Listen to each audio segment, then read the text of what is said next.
কি দেখুন অপূর্ব সুন্দর কিন্তু কারুকাজ কিন্তু করা রয়েছে মেন মন্দিরে কিন্তু একেবারে কিন্তু উপরিভাগের দরজার ঠিক উপরে দালান জাতীয় কিন্তু মন্দির, যেটা আমরা দেখে থাকি সচরাচর বিভিন্ন রকম। এই 300 বছরের প্রাচীন কিন্তু রাধা মাধবের মন্দির, অর্থাৎ এখানে কিন্তু সাধারণ মানুষেরা লোকাল মানুষেরা কিন্তু ভয়দের মন্দির নামে কিন্তু চেনেন। এই ভয়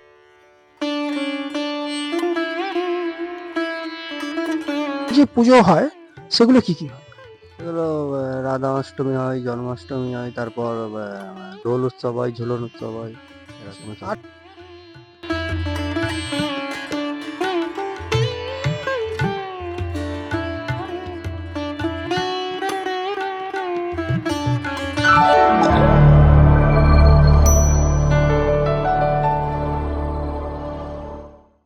কলকাতা ওয়ান্ডার ট্রাভেল ইউটিউব চ্যানেলের পক্ষ থেকে আপনাদেরকে স্বাগত জানাই। বন্ধুরা বন্ধুরা আজকে কিন্তু আমরা চলে এসেছি, দেখতেই পাচ্ছেন এক রাজকীয় পরিবেশে কিন্তু অপূর্ব সুন্দর কিন্তু এক প্রায় 300 বছরের প্রাচীন এক রাধা মাধবের মন্দির। লোকাল মানুষেরা কিন্তু ভয়দের মন্দির নামে কিন্তু চেনেন। এই ভয়দের মন্দির অর্থাৎ ভয়দের ঠাকুর বাড়ি। ওই মাধবের মন্দির আপনারা কিভাবে আসবেন, কি কি দেখার আছে, কোন সময় পুজো দিতে পারবেন, সবই কিন্তু জানতে পারবেন আজকের এই ভিডিওর মাধ্যমে। চলুন আমরা জেনে নিই এই ভয়দের ঠাকুর বাড়ি সম্বন্ধে।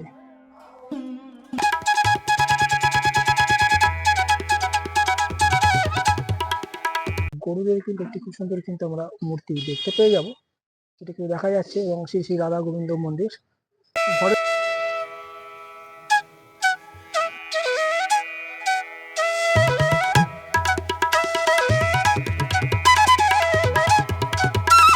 ভরেদের ঠাকুর বাড়ি নামে কিন্তু পরিচিত, এবং দেখুন সাইড লেখা আছে কিন্তু মা মঙ্গলেশ্বরী। অপূর্ব সুন্দর কিন্তু এই মন্দির, এবং প্রবেশ পথের উপরেই দেখতে পেয়ে যাবেন ভরদের ঠাকুর বাড়ি বলে লেখা রয়েছে, এবং পাশেই হেরিটেজ ভর ঠাকুর বাড়ি তকমা পেয়ে গেছে এই ভরদের ঠাকুর বাড়িটি। প্রায় 300 বছরের কিন্তু প্রাচীন এই মন্দির। এই মন্দিরের মধ্যেই কিন্তু রয়েছে কিন্তু শোভা পাচ্ছে রাধা মাধব বিগ্রহ। এটি কিন্তু দেখতেই পাচ্ছেন যে প্রবেশ পথ, এবং প্রবেশের মুখে কিন্তু দেখতে পেয়ে যাবেন একটি দালান বাড়ি, যেটা কিন্তু হলুদ এবং লাল রঙে শোভিত, এবং সামনে গিয়ে দেখা যাচ্ছে কিন্তু রাধা মাধবের কিন্তু অপরূপ সুন্দর কিন্তু বিগ্রহ। প্রবেশের পথেই দেখতে পেয়ে যাবেন খুব সুন্দর স্ট্রাকচার, যা প্রায় 300 বছরের প্রাচীন এই রাধা মাধবের মন্দির।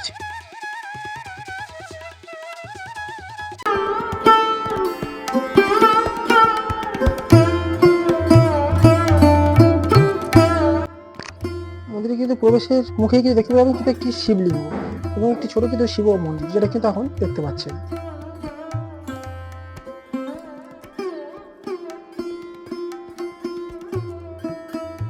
দেখুন অপূর্ব সুন্দর কিন্তু রাধা মাধবের কিন্তু আশ্চর্যজনক কিন্তু প্রায় ঐতিহাসিক 300 বছর কিন্তু প্রাচীন কিন্তু রাধা মাধবের মন্দির। দেখুন কতটা সুন্দর কিন্তু পাতার যে ঘরগুলো হয় সেই ঘরের কিন্তু ছবি করা আছে ঠিক দালানের কিন্তু উপরে, এবং দুটি কিন্তু বড় বড় কিন্তু থাম দিয়ে কিন্তু অ্যাটাচ করা রয়েছে ছাদের সঙ্গে এই মন্দিরের দালানটি, যেটা কিন্তু অনেকটা কিন্তু দুর্গা দালানের মতন কিন্তু দেখতে লাগছে।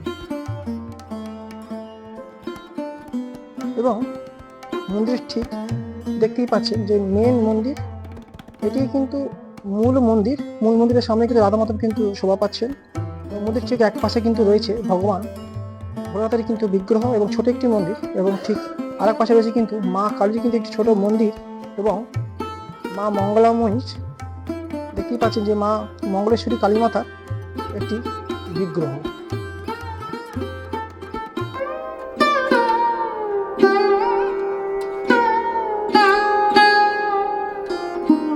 এই ধরনের অপূর্ব সুন্দর স্ট্রাকচার আপনারা দেখতে পেয়ে যাবেন, এবং মূল মন্দিরের সামনেই দেখতে পেয়ে যাবেন 4টি স্তম্ভ দাঁড়িয়ে রয়েছে, এবং মন্দিরের ঠিক উপরিভাগেই দেখতে পেয়ে যাবেন, ঠিক দরজার উপরেই খুব সুন্দর কিন্তু আঁকিবুকি এবং নকশা করা। এই ভাগে লেখা রয়েছে হরে কৃষ্ণ কৃষ্ণ কৃষ্ণ হরে হরে, হরে রাম রাম রাম হরে হরে, দেখতেই পাচ্ছে। তারপরে কি দেখুন খুব সুন্দর কিন্তু কারুকাজ কিন্তু করা রয়েছে মেন মন্দিরের কিন্তু একেবারে কিন্তু উপরিভাগের দরজার ঠিক উপরে। এবং দেখুন একটা কিন্তু দালান জাতীয় কিন্তু মন্দির, যেমন দুর্গা দালান আমরা দেখে থাকি সচরাচর বিভিন্ন রকম কিন্তু বড় বড় কিন্তু জমিদার বাড়িতে যে দুর্গা দালান থাকে, অনেকটা কিন্তু দুর্গা দালানের মতনই কিন্তু দালান দেখতে পেয়ে যাবেন এই রাধা মাধবের কিন্তু এই মন্দির আপনারা যখন আসবেন। এবং আমরা কিন্তু ভগবানের কিন্তু দর্শন করে নেব। দেখতেই পাচ্ছেন দরজার ঠিক উপরে কিন্তু কতটা সুন্দর কিন্তু বিভিন্ন রকম কিন্তু আঁকিবুকি এবং নকশা করা রয়েছে। দেখতেই পাচ্ছেন যে আমি কিন্তু ভরতী ঠাকুরের ঠিক কিন্তু একদম কিন্তু সামনে দাঁড়িয়ে আছি, এবং সামনে কিন্তু রয়েছে কিন্তু অসম্ভব সুন্দর কিন্তু রাধা মাধবের কিন্তু বিগ্রহ। দেখতেই পাচ্ছেন এটি কিন্তু রাধা মাধবের দালান, যেমন দুর্গা দালান হয়, এটি কিন্তু রাধা মাধবের কিন্তু কৃষ্ণ দালান।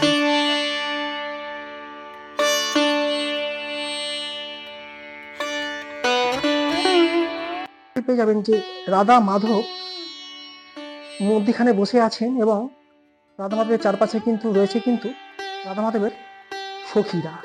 দেখতেই পাচ্ছেন এখানে ভগবান শ্রী বিষ্ণুর মূর্তিটি কোষ্ঠীপাথর দিয়ে নির্মিত এবং মাতা রাধিকার মূর্তি অষ্টধাতু দিয়ে নির্মিত আপনারা দেখতে পেয়ে যাবেন।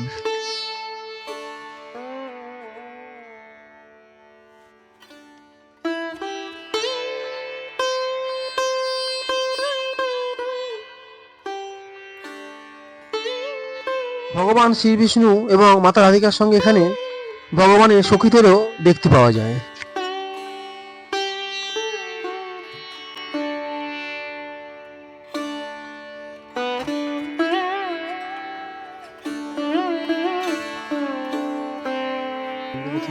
মন্দিরগুলো দেখছেন শীতকালে রাধাকে জন্য এদের সেবা দেওয়ার জন্য দুবেলা সেবা দেওয়া হয় আর কি। তো রাধা অষ্টমী হয়, জন্মাষ্টমী হয়, তারপর দোল উৎসব হয়, ঝুলন উৎসব হয়। এরকম খোলা হয় মন্দির হচ্ছে সকাল 6টা থেকে রাত্রে দুপুর 11টা অবধি খোলা থাকে। আর তারপরে আবার বিকাল 4টে থেকে রাত্রি 10টা অবধি খোলা থাকে। আর আরতির টাইম হচ্ছে 7টা 25 থেকে 8:30 অবধি হয় মর্নিং। আর বিকালের দিকে হয় আপনার 5টা 15 থেকে ওই 5টা 40-এর মধ্যে, এরকম আর কি। আচ্ছা, এই ভক্তরা এই মন্দিরের নামটা কি আছে, মানে মানুষ যখন আসবে কি নাম বললে আসতে পারবে? এটা হচ্ছে ভরতের ঠাকুর, ভরতের ঠাকুর বাড়ি। ঠাকুর বাড়ি। আর এখানটার লোকেশন হচ্ছে 56 নম্বর দুর্গাচরণ মিত্র স্ট্রিট, সামনে ব্ল্যাক স্কোয়ার মাঠ আছে। আচ্ছা, আর ঐতিহাসিক রাধাকৃষ্ণের এই মন্দিরে আপনারা কিভাবে আসবেন? প্রথমে চলে আসবেন ধর্মতলা। ধর্মতলার কেশিদাস থেকে ধরে নিতে হবে 78/1 অথবা 234/1 যে কোনো বাসে করে গিয়ে নামতে হবে স্কটিশ চার্চ স্কুল বা লোকনাথ মিশনের একেবারে সামনে। বন্ধুরা, এই মন্দিরে যদি আপনারা আসতে চান তো কীভাবে আসবেন দেখতেই পাচ্ছেন যে লোকনাথ মিশন রায়বাগান স্ট্রিট, দেখতেই পাচ্ছেন যে লোকনাথ মিশন রায়বাগান স্ট্রিট, তার ঠিক অপোজিট যে রোডটা ঢুকে গেছে, দেখতেই পাচ্ছেন যে অপোজিট যে রোডটা ঢুকে যাচ্ছে, এই অপোজিট রোডেই আমাদের ঢুকতে হবে। এবং ভীম ঘোষ লেন, দেখতেই পাচ্ছেন যে পোস্টার লেখা রয়েছে যে ভীম ঘোষ লেন।